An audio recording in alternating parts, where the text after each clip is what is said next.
Bonjour à tous, moi c'est Spotty, votre renard spotter préféré. Aujourd'hui, j'ai une petite question pour vous. Savez-vous d'où vient le mot spotter? Non? Alors voici un peu d'histoire. Le mot spotter vient de l'anglais to spot, qui signifie repérer, observer.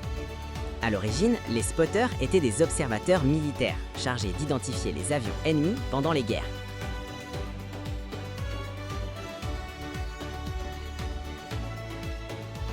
Avec le temps, les passionnés d'aviation ont repris ce terme pour désigner ceux qui observent, photographient et répertorient les avions. Aujourd'hui, être spotter, c'est bien plus que regarder des avions. C'est capturer un instant, un décollage puissant, un passage basse altitude, une livrée rare. C'est partager sa passion et raconter une histoire à travers ces images.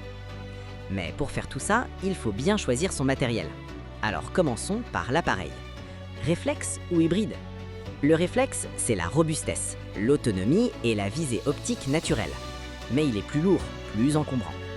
L'hybride, lui, est plus compact, plus rapide en autofocus moderne, souvent meilleur en rafale. Mais attention à l'autonomie et au budget. Et ce n'est pas tout. Quelle taille de capteur choisir? Plein format, meilleure gestion de la lumière, profondeur de champ plus artistique, APS-C, un excellent compromis. Avec un coefficient de 1,6, votre 400 mm devient un 640 mm en équivalent plein format.